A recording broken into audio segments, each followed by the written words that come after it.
নমস্কাৰ এটি বিশেষ বাতৰি লৈ নিউজ নৰ ষ্টুডিঅ'ত মই মুকিবুল হুছেইন। টিয়কৰ কাকজানত সংঘটিত হৈছে এক ভয়ংকৰ পথ দুৰ্ঘটনা, এজন নিহত। নিউজ নৰ এক বিশেষ প্ৰতিবেদন।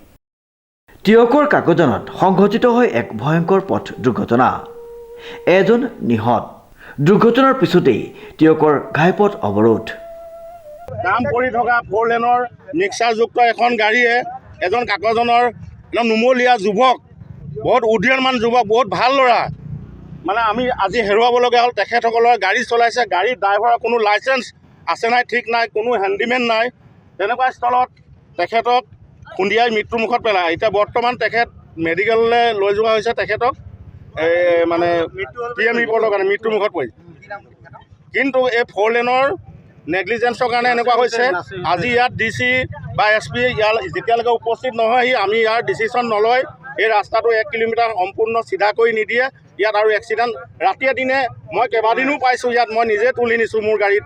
ইয়াত বাইকে পৰে, চাইকেলে পৰে বা গাড়ী এইফালৰ পৰা কাটি দিয়ে সিফালে যায়গৈ, এক্সিডেণ্ট কেইবাদিনো পৰিছে। এনেকুৱা ধৰণৰ মানুহ মৰিয়ে আছে বা এক্সিডেণ্ট হৈছে, কিন্তু তেওঁলোকে এইটো বন্ধ কৰি চিধা কৰি দিয়া নাই। একো সাংঘাতিক চিন দিয়া নাই। যদি কোনোবা এতিয়া মই কোৱা শুনিলোঁ ব্যক্তিয়ে সাংঘাতিক চিনৰ কথা কয়, তেখেতসকলক দমহে দিয়ে। আপোনালোকে চকুৰে নেদেখে নি? ব্যৱহাৰ বেয়া তেওঁলোকৰ, তেখেতসকলৰ ব্যৱহাৰ বেয়া। আৰু পুলিচৰ ডাঙৰ অফিচাৰসকল নাপায়হি, সদায় দেৰিকৈ পায়হি। এয়া নাছিৰ আলীৰ মৃত্যুমুখত পৰে। তেখেতৰ বয়স 35 বছৰ। তেখেতৰ এটা কণমানি শিশু এৰি থৈ গৈছে। তেখেতৰ পৰিবাৰ আছে, তেখেতৰ এজন ককায়েক আছে।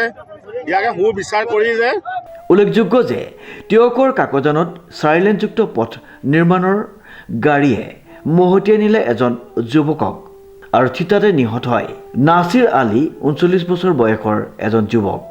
উত্তেজিত ৰাইজে অৱৰোধ কৰি ৰাখে 37 নম্বৰ ৰাষ্ট্ৰীয় ঘাইপথ। ৰাইজৰ অভিযোগ অনুসৰি 4 লেনযুক্ত ঘাইপথ নিৰ্মাণত লেহেমীয়া গতিপথত কোনো সাংকেতিক চিহ্ন নথকাৰ বাবে এই দুৰ্ঘটনা সংঘটিত হয়। ডিজি বৰাৰ ৰিপৰ্ট, নিউজ নাও।